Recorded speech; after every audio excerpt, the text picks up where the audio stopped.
A Flávia Lima está fazendo uma pergunta que eu acho bacana a gente responder. O que falta para o Bolsonaro ir preso?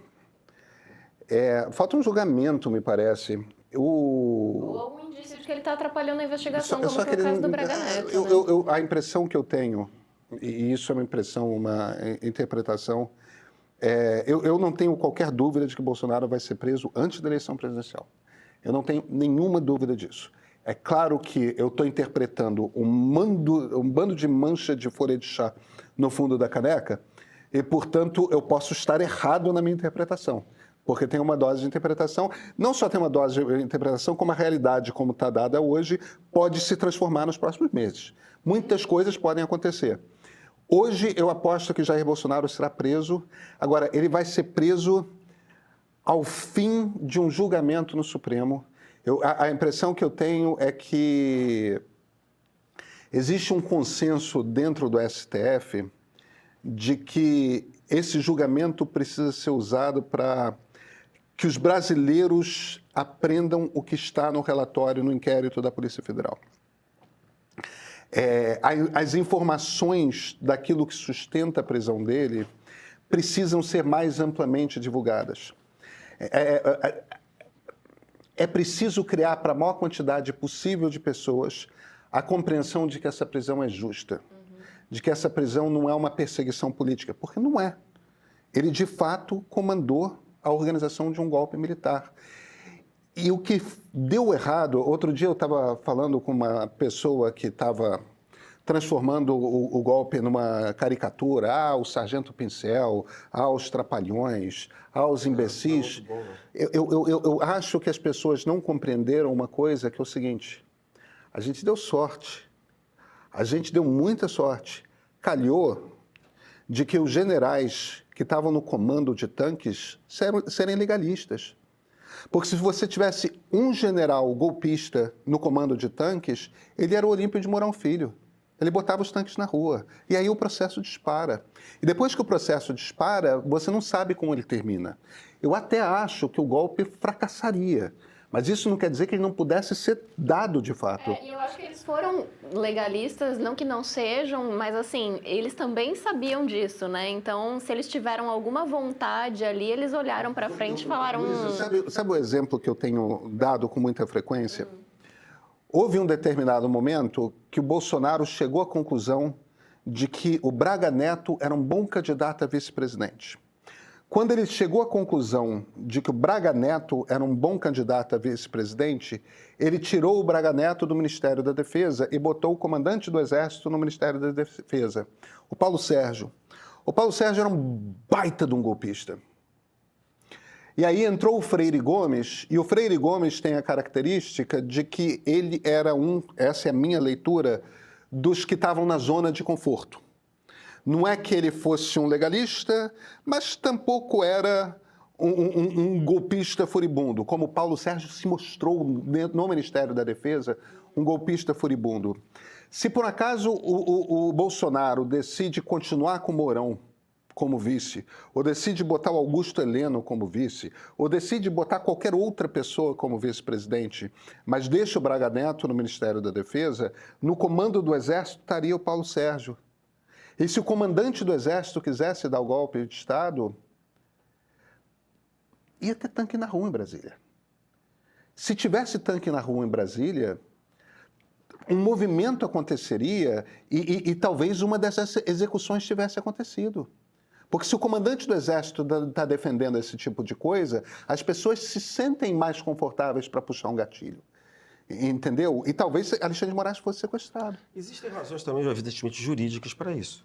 Você tem que observar o devido processo legal, blá, blá, blá, blá, blá. Então, a mim cabe aqui fazer a análise política também, de por que é que eu também acho que eu concordo com o Pedro, que a não ser razões excepcionais, tentar fugir, se evadir, alguma coisa do gênero, ele só vai preso depois da condenação enfim, julgado o último recurso, o último embargo de declaração, sei lá. Que como é tudo no Supremo, não demora muito, né?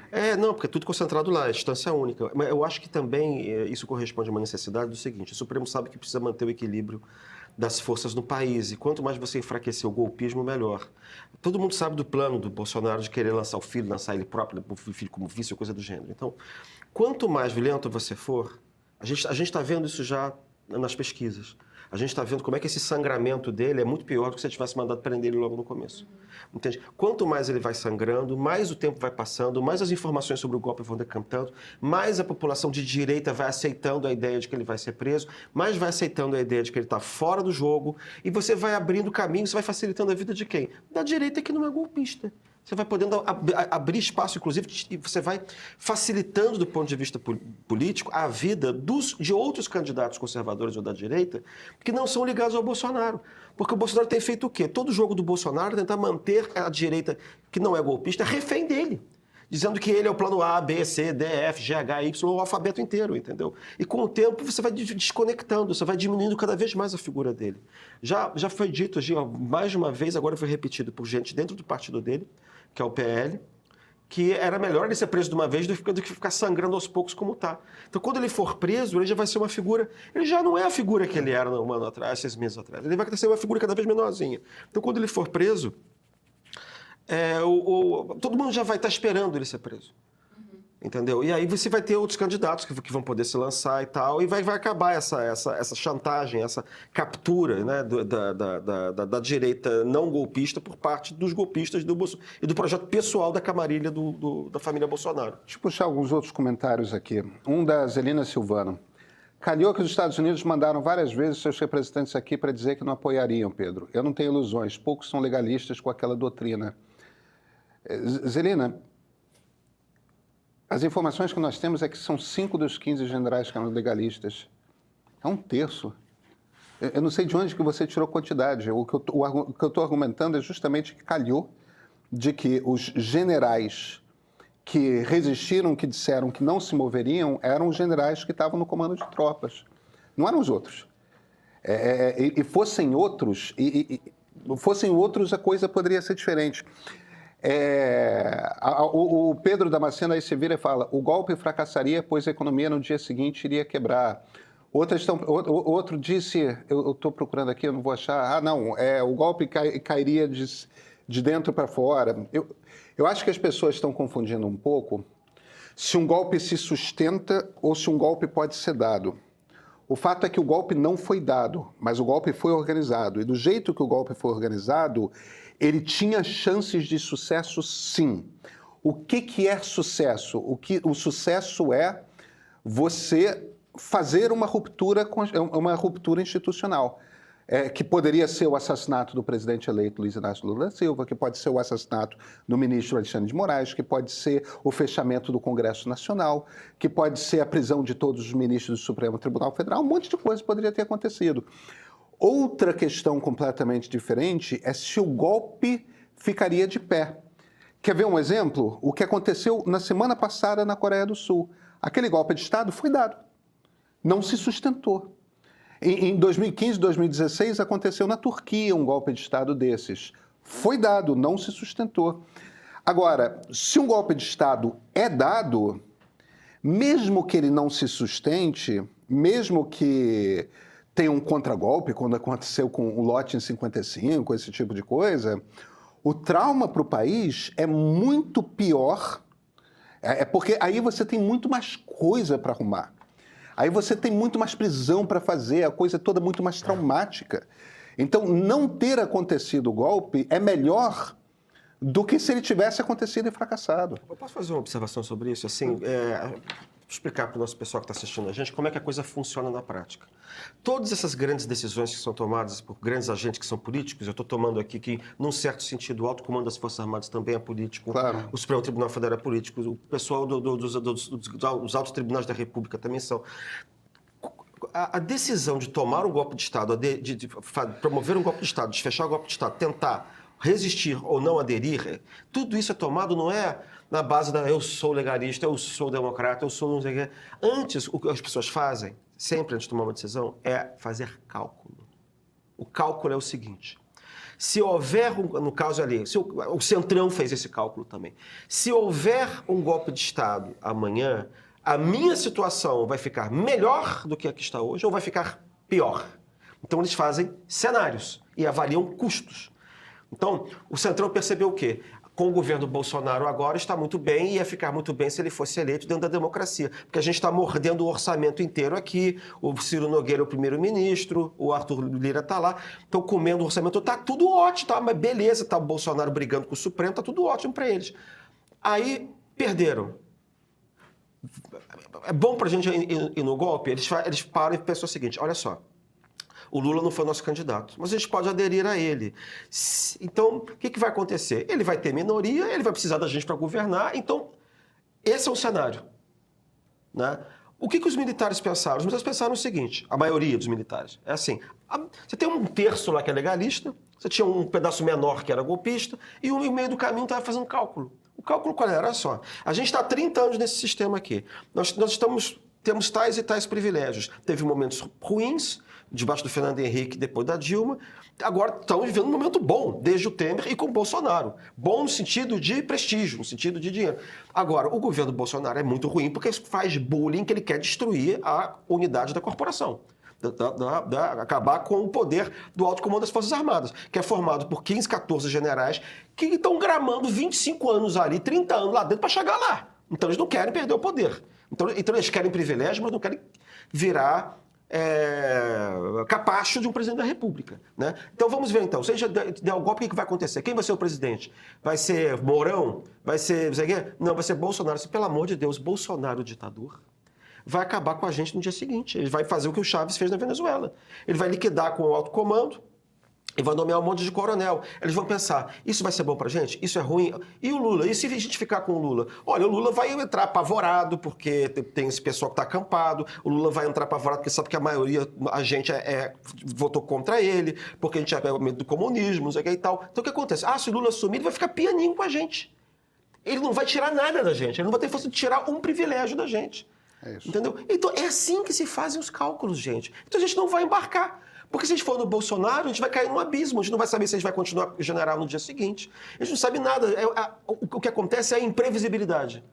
Quando você tem um cenário que é inteiramente imprevisível e que certas coisas podem dar errado, você prefere, digamos assim, um cenário continuar como está do que arriscar a mudança. É assim, não é porque ele é o manual, porque é democrático, porque canta a bandeira do Brasil, porque aderiu, porque não sei o quê, porque é a Comissão da Verdade. Não é assim, não. O cálculo é feito assim, bonitinho, pela maioria das pessoas. Eu acho, Christian, que tem uma última observação que vale a pena fazer, que é o jogo da democracia, na verdade, é você costurar um bando de regras para que todos os atores políticos, e a gente está falando sempre de atores políticos, não só de políticos profissionais, para que todos os atores políticos estejam fazendo esse tipo de cálculo o tempo todo exatamente. E chegando à conclusão de que é melhor ficar como está. Exatamente. Isso era a conclusão que eu queria ter tirado. Exatamente isso aí. Assim, a democracia dura enquanto o sistema funcionar razoavelmente para todos os interessados com poder. Então, porque quando ela deixa de funcionar, aí sim você pode ter a gente fica sujeito a um golpe. É a hora que estava acontecendo em 2018. A gente nunca teve tão perto de um golpe de Estado do que em 2017, 2018.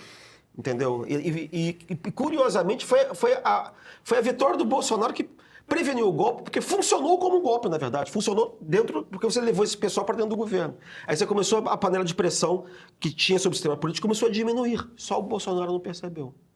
Agora, antes da gente ir pro Caio Melo com a agenda econômica da semana, tem uma coisa importante que eu acho que a gente não falou aqui ainda e eu acho legal que a gente coloque. O Bolsonaro fez um tweet no sábado, depois da prisão do Braga Neto, dizendo, olha, nunca vi a investigação que acabou em 2023 e a pessoa é presa agora por obstruir essa investigação. Só que tem alguns elementos ali, né? Por exemplo, essa embalagem de vinho, não se sabe se uma sacola, uma caixa de vinho, em que o Braga Neto teria levado uma quantia que nos bastidores se fala em torno de R$100 mil, mas que teria custeado esse celular de R$2.500 pago em dinheiro vivo em dezembro de 2022, veio de algum lugar e no relatório da Polícia Federal, quando se fala em dinheiro, se fala em ir buscar no PL, na delação do CID, ele fala em dinheiro que veio do pessoal do agronegócio. Então, não é que a investigação acabou, né? Acho importante a gente deixar isso claro aqui, porque esse argumento do Bolsonaro também não se sustenta, né?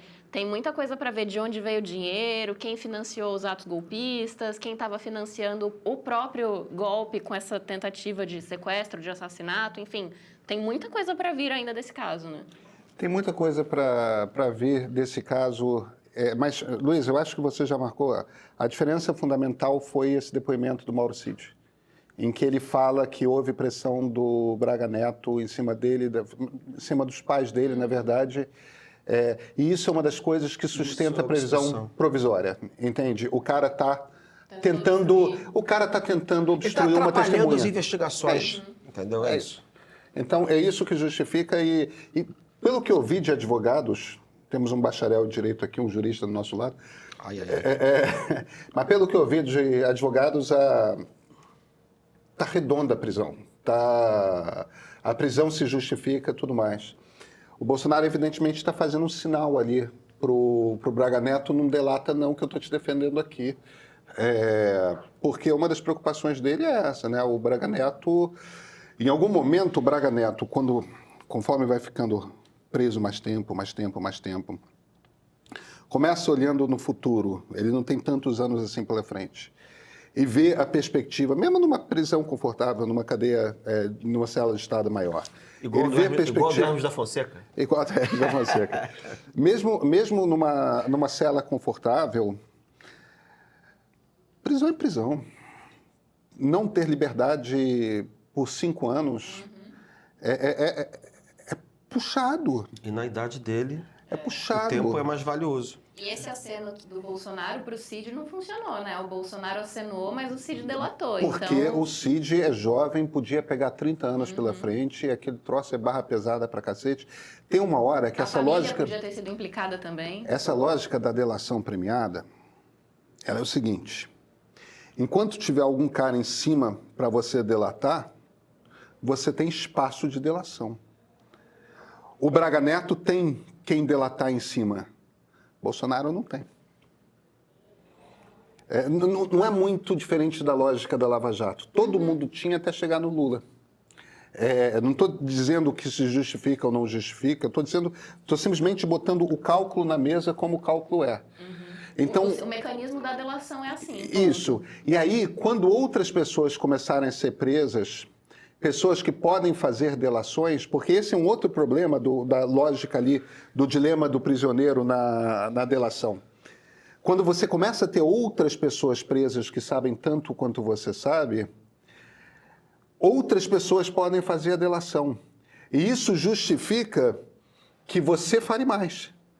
Porque se você não fala mais, o outro pode fazer e você começa a ficar com menos coisa porque você pode falar, corroborar, etc. O seu espaço de barganha vai diminuindo em relação aos outros. Então, cria uma espécie de concorrência para quem oferece mais informações. E quanto mais o vizinho oferecer mais informações, pior fica a sua situação. Para você abater, eventualmente, a pena por ter colaborado com a justiça, entendeu?